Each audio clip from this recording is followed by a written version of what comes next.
उत्तरकाशी की सिलकियारा टनल में फंसी 41 जिंदगियां बचाने के लिए रेस्क्यू टीमें लगातार कोशिश में जुटी है। रेस्क्यू अभियान के 9वें दिन केंद्रीय एजेंसियों ने अब पूरे मिशन की कमान अपने हाथ में ले ली है। इस मिशन को कामयाब बनाने के लिए 6 तरीके से काम हो रहा है। साथ ही टनल के अंदर अब सीसीटीवी कैमरे से निगरानी भी शुरू हो गई है।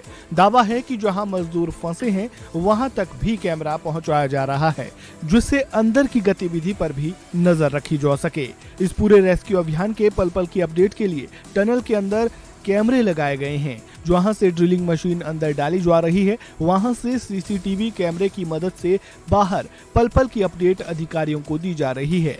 सूत्रों के अनुसार जिस पाइप से अभी तक खाना भेजा जा रहा था, उसके पैरेलल एक पाइप इंसर्ट कर फाइबर तार अंदर भेजी जा रही है। इस तार के आगे एक सीसीटीवी कैमरा भी लगाया गया है, जिससे जिस लोकेशन पर मजदूर फंसे हैं वहां तक सीसीटीवी कैमरा पहुंचाने की कोशिश है। इससे अंदर की भी पल पल की अपडेट मिल सकेगी।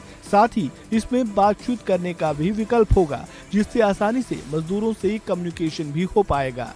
सिलकियारा टनल में फंसे लोगों को सकुशल बाहर निकालने के लिए अब केंद्र सरकार ने मोर्चा संभाल लिया है। केंद्रीय मंत्री नितिन गडकरी ने रविवार को सीएम पुष्कर सिंह धामी के साथ सिलकियारा पहुंचकर घटनास्थल का जायजा लिया। इसके बाद करीब 2 घंटे तक रेस्क्यू अभियान को सफल बनाने के लिए सभी विकल्पों पर एक साथ काम करने पर सहमति बनी, जिसके बाद रात से ही रेस्क्यू अभियान में तेजी आई है।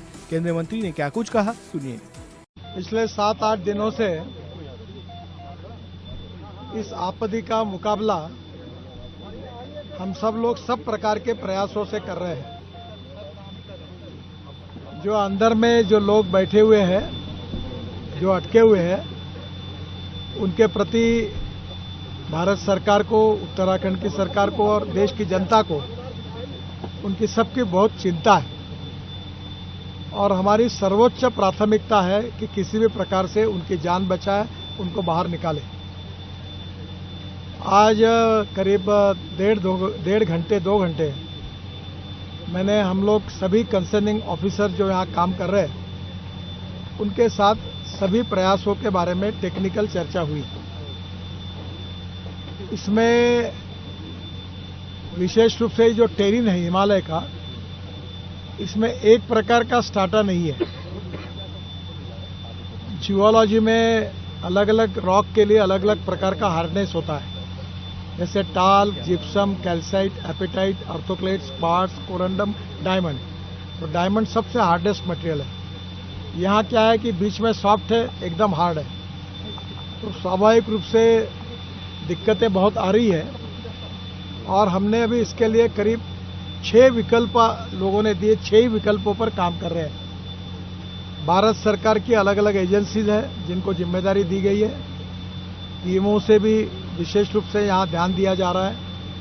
उत्तराखंड के सरकार, उनके मुख्य सचिव और उनकी पूरा सहयोग है और NHIDCL ये भी इसमें विशेष रूप से हमारे महमूद करके एडिशनल सेक्रेटरी जो मैनेजिंग डायरेक्टर वो भी काम कर रहे हैं। यहाँ आसपास हिमालय में जहाँ प्राइवेट सेक्टर में जोजिला टनल का काम चल रहा है, बाकी टनल का काम चल रहा है, उन प्राइवेट सेक्टर में भी टनल के काम करने वाले एक्सपर्ट जो थे उनको भी यहाँ बुलाया, जो BRO के थे उनको भी बुलाया है।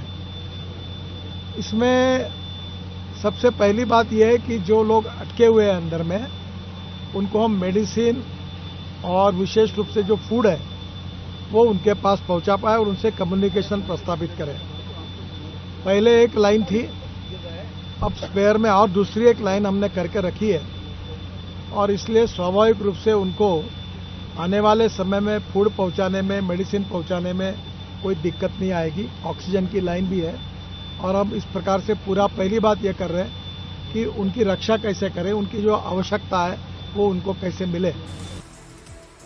आपको बता दें कि 41 मजदूरों को बचाने के लिए रेस्क्यू ऑपरेशन 9वें दिन भी युद्ध स्तर पर जारी है। इस अभियान को लेकर PMO उप सचिव मंगेश गिलिडियाल, प्रधानमंत्री के पूर्व सलाहकार एवं उत्तराखंड सरकार के विशेष कार्याधिकारी भास्कर कुलथे, उत्तराखंड के आपदा प्रबंधन विभाग के सचिव डॉक्टर रंजीत सिन्हा, उत्तरकाशी DM अभिषेक रोहेला सिलकियारा में डेरा डाले हुए हैं।